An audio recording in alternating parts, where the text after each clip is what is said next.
As part of taking charge of our food, as well as starting a growing family, we have taken an interest in baking sourdough.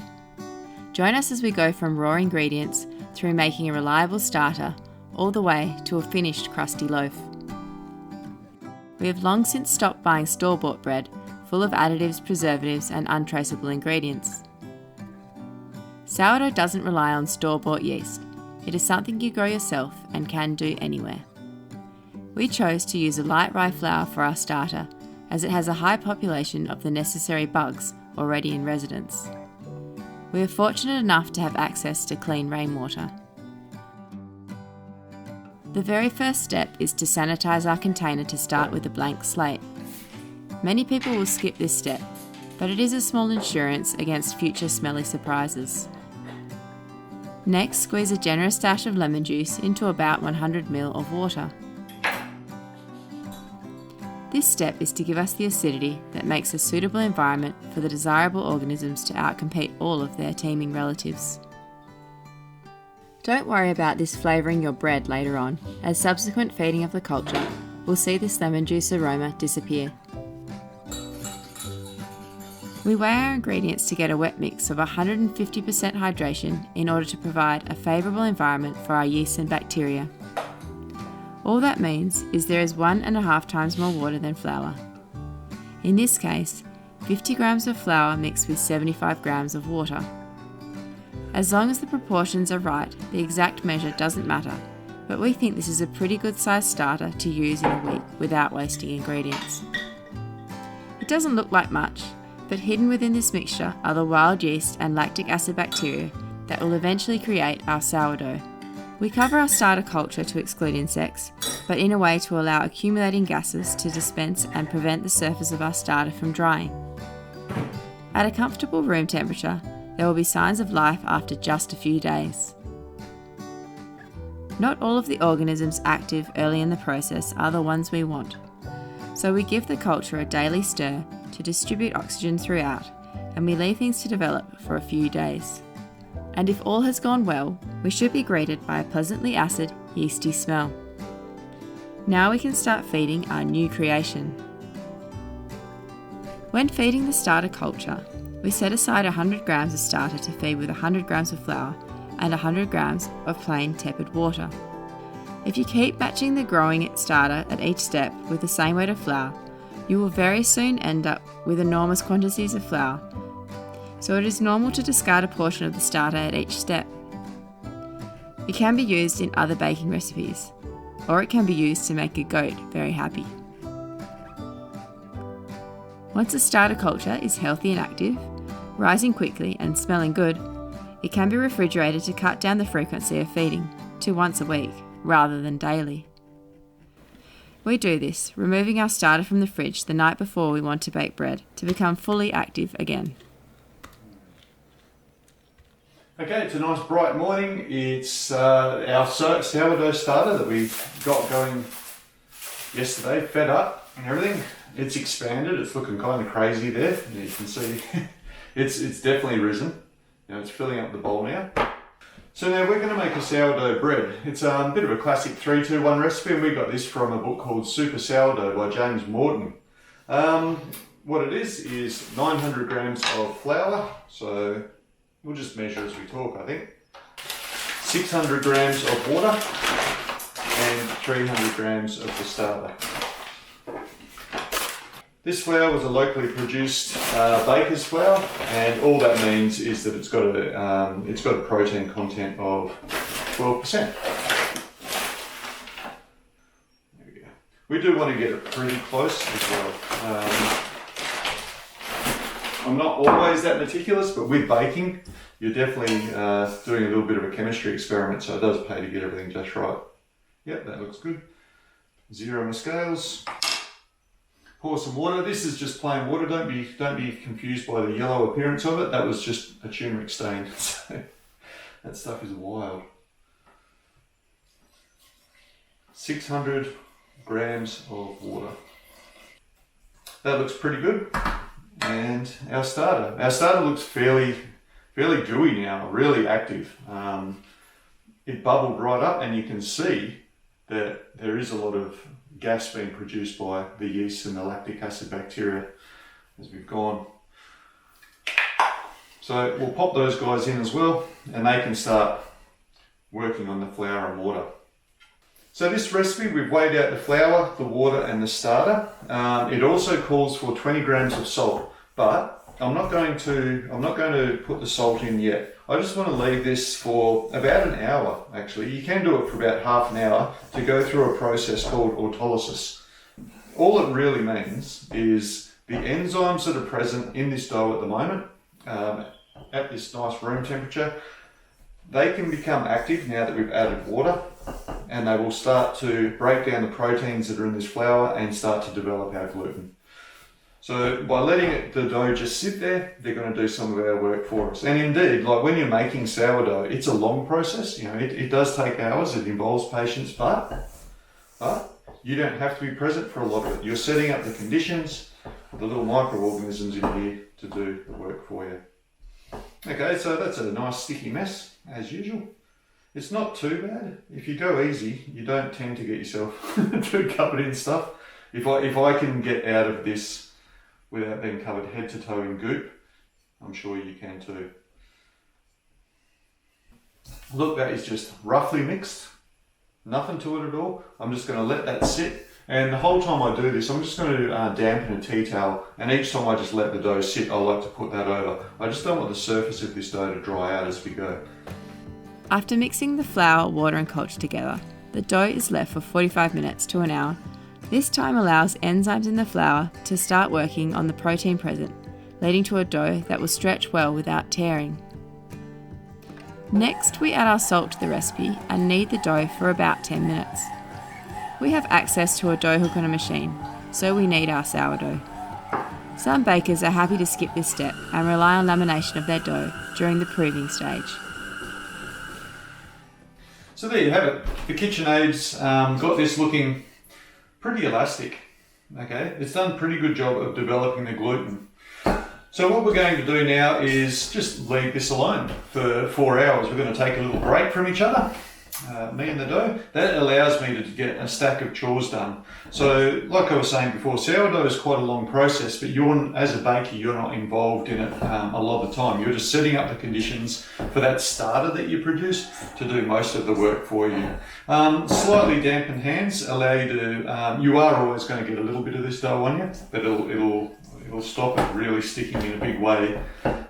If you just lightly dampen your hands, don't go crazy with throwing flour on surfaces and on your hands. It'll get in the dough and it will change the composition of it. This 3-2-1 recipe, it's fairly dry. Okay, it's a lot of sourdoughs are actually a wetter mix, so it doesn't really matter if you dampen your hands and utensils to handle it. It's such a small amount. It won't make much of a difference, but adding flour at every step definitely will.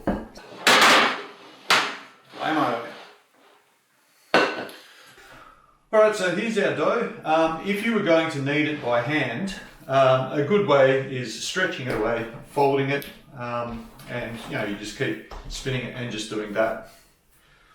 You can see it's obviously going to involve a little bit of mess. I've dampened my hand so it's not too bad, but you might be stuck 5-10 minutes doing that, which is why I like using the KitchenAid, and it's also why a lot of people just skip this step entirely. So now what we're going to do is we're going to take our dough, pop it back in its container, and it's going to just have its first prove. So what that means is we're just going to leave it in there, we'll cover it in that wet tea towel. 4 hours, over that time we should see some rising, up to about 50%, maybe more. That would be really great, as that starter is in there and it starts making gas and rising our bread for us. So during the prove, particularly if you don't want to knead the bread, what you're going to have to do is just come and grab it, stretch and lay it over. Turn the bowl, grab, stretch a bit and lay it over, laminating it. So whether you've kneaded it or not, you're still going to have to do that. With kneading, you only do it a couple of times through the whole proving process. Over the next 4 hours, you just come back in between whatever you're doing, give it a stretch and a fold and go about your business. If you haven't kneaded, maybe every 45 minutes or so, you're going to have to come in here, just give it a stretch, a fold, a stretch, a fold, and that's basically it. So, you might think that kneading's something that you might want to skip. I'll set that aside. It's nice and warm in the kitchen now. I've got a million chores to do. 4 hours is probably not enough, but there will be a second prove as well. So my day's going pretty steady. There's our wet tea towel. Put our wet tea towel, and I'll put this aside because I'm sure Pascal wants to use the kitchen as well.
Okay, time is up. You'll have to excuse if there's some baby noises in the background. We have a baby, and at the moment she is just discovering the joy of gripping things. So she's a bit exuberant. So it's really good. I'm just going to wet my hands down. I've got this scraper. We actually use this when we're butchering, but it's pretty good for what I'm going to do now. We've got a polyethylene cutting board. It doesn't matter if you don't have a polyethylene cutting board, this works just as fine on any old kitchen bench top. I just do this to, this is my food prep thing, it's really easy to sanitize and I like it. So I've dampened my hands so the dough won't stick, I've dampened the board so the dough won't stick, in theory. We'll see how we go. So it's looking really elastic, it rose more than 50%, so we're looking in good shape here. That's not too bad, not too much mess left in the bowl.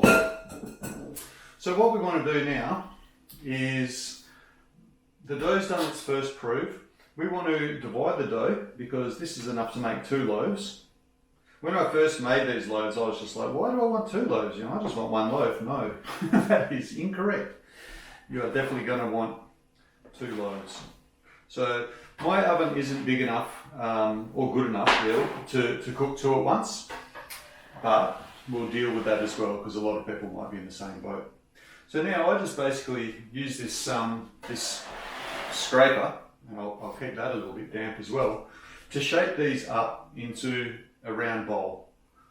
So I just get the scraper, I'll just put it in a spot where you can see it better with the camera. Get the scraper about 45 degrees and I'm rolling it, and this edge wants to be folded under so it's contacting this surface.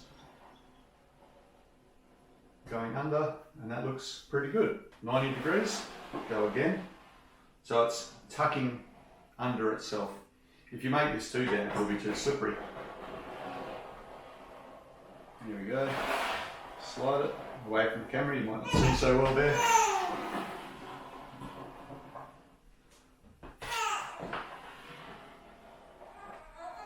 And what I'm looking for is just for the surface of this to be just nice and tight. And then I'm going to just leave it alone. Remember, we went to a bit of trouble in that first prove to get a lot of bubbles in there, to get a lot of rise. The last thing I want to do is harass this thing too much now. So we might leave it there. Sounds like my little girl's having a good time with her mum. And I'll do the similar with this. Gently does it.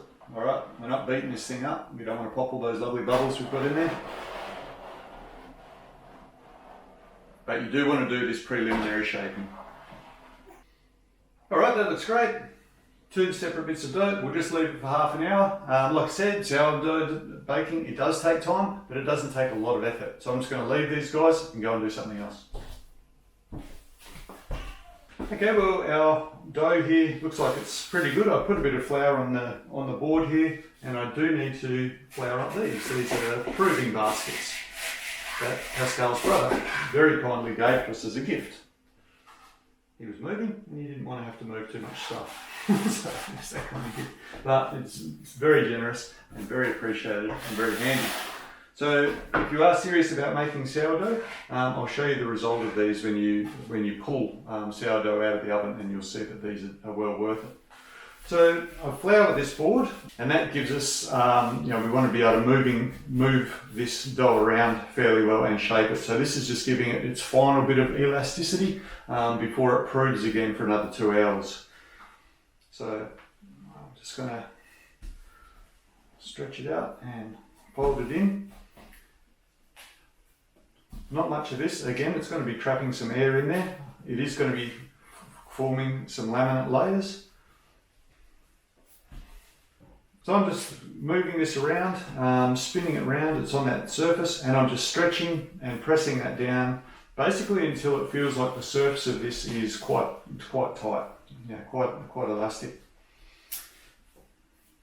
Flip it round so the messy side is away from me, and just shape this into a ball, because this one's going into the round basket, so I want a round bit of dough so it expands, takes on the pattern nicely. There we go. That feels really great. And we can see that there's quite a bit of elasticity to that. It bounces back very, very quickly. Let's pop that in the proving basket for the second and last prove. There we go. I've floured that so it won't stick to it.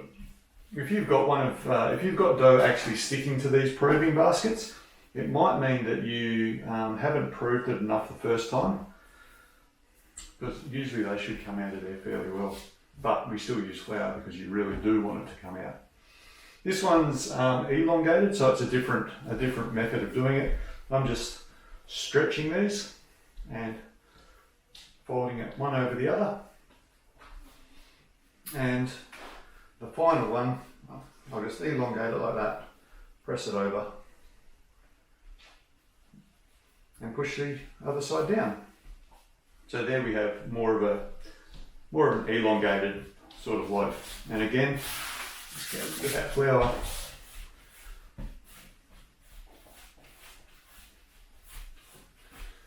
Tuck under, shape it all up.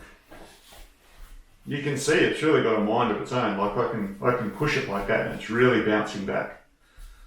So that's really great. We've got really good elasticity in our dough. We'll pop that gently in that proving basket, and now we'll just let that relax and fill the basket. And it frees us up for another 2 hours to go and get other stuff done.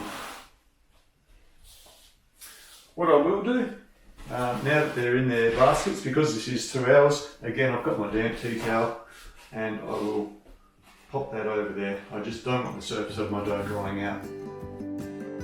We use a finger test from the second hour onward to determine if the dough is ready for the oven. A push on the dough should spring lightly back, but a small indent should remain. If the spring back is missing, the loaf is likely left too long. The actual cooking takes place in a very hot oven in 2 stages. It's important that the oven and whatever you will use to contain the bread has enough time to preheat. 20 minutes seems to be fine for us. If sufficient flour has been used on the proving basket and the dough has been proven correctly, the dough should come out pretty easily onto a sheet of baking paper, liberally covered in semolina. We use baking paper because it helps to transport the dough more easily into its cooking container. The last step, before placing in the oven, is to put an expansion cut into the surface of the dough to release tension as the bread rises. Experience will guide you in which shape cuts are most pleasing, but a crescent suits a round loaf and shallow diagonals work really well with the elongated ones.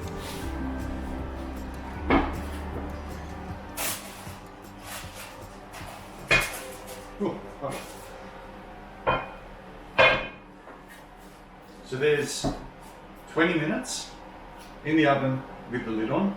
Now we do another 25 to 30 with the lid off to crisp it up.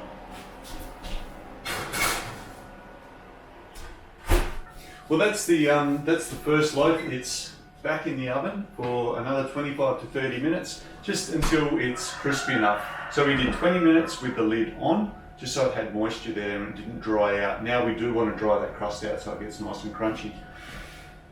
This, you'll notice it was in the fridge.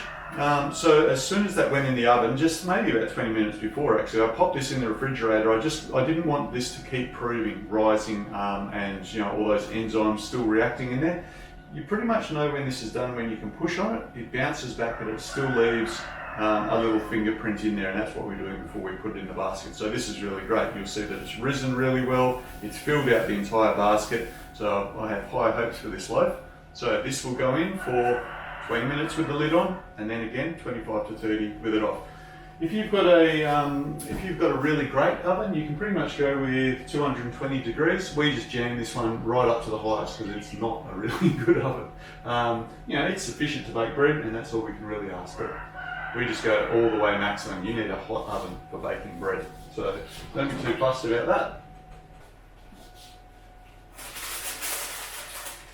Well, this looks very nice, and you can see that the baking paper does allow for a very easy exit of the loaf out of this deep-sided pot. There we go. Get rid of that. I would say that this paper is probably good for another run. It's very handy to have a bench where you can just put a hot pot. So there we go. We can see that that's like where I've incised it here, it has allowed it to swell up. We've got a really nice pattern on the top of the loaf from the proving tin, from the proving basket for me, which is great. There's the bottom, so all of our folds are hidden away. Beautiful hollow sound, fantastic.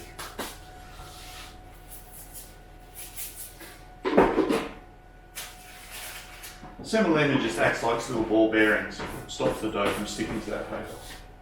Or if you were putting it straight in the pot, you would do the same thing. So here's our very well proved second dough straight out of the refrigerator. We'll put it onto there. Give it a second to unstick from the basket.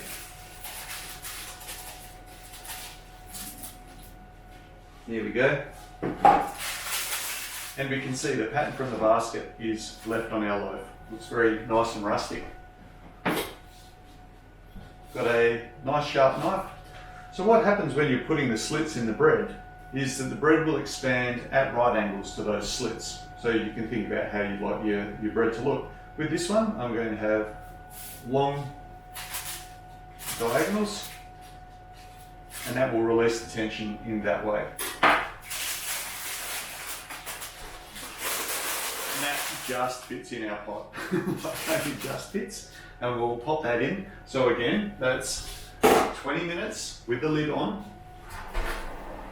and then after we'll pull it out, take the lid off, and it can cook without any moisture, so that we end up with that beautiful crispy dark crust. This particular one I might leave in for the final baking just a little bit longer. Pascal likes to see a real nutty brown crust, whereas I do like a crust about that. That makes me fairly happy, you know.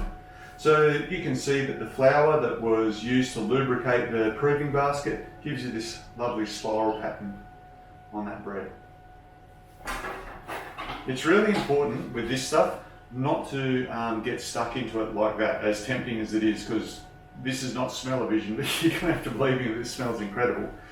If you cut straight into that, there's some parts of that now that will still be sort of not in a dough stage, but if you compress them while there's lots of steam and heat in there, they will meld together and it'll be kind of gluggy. So this needs to now just cool down, like just so it's lukewarm to the touch. It should be ready by the time our second loaf is done in about 50 minutes. So we'll just leave this alone, and then we'll come back to it and we'll have a look at the inside. Looks fantastic. Okay, so here's our loaf pulled out, and we can see the result of those cuts. Once it cools down, we'll have a bit better look at it. But just for now, yep, nice and hollow.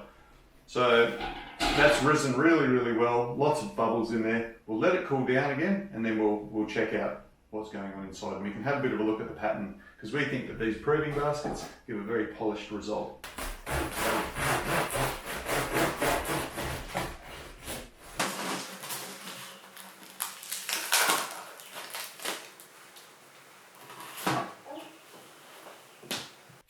So this has been a really, really great result. As usual, this bread's really, really easy, very reliable, all of those steps. So there's our sourdough. It feels terrific.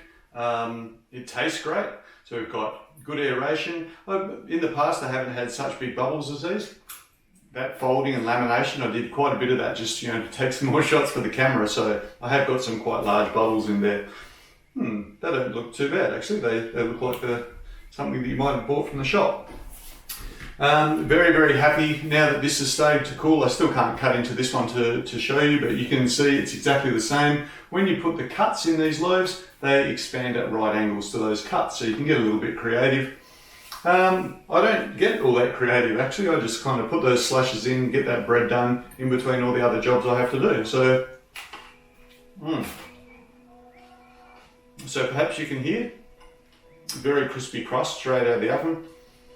This is very, very tender, I suppose you'd say, of bread. I don't know. It's still quite moist in the center, so it's just fantastic. There's really nothing to sort of match homemade bread straight out of the oven. If you haven't tried it, maybe you should.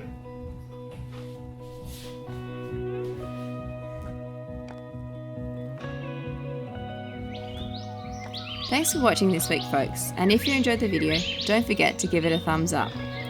If you missed the previous announcement, we are currently running a free Range Homestead t-shirt campaign for the month of November. To grab yours today, I've put a link in the screen now and in the description of the video.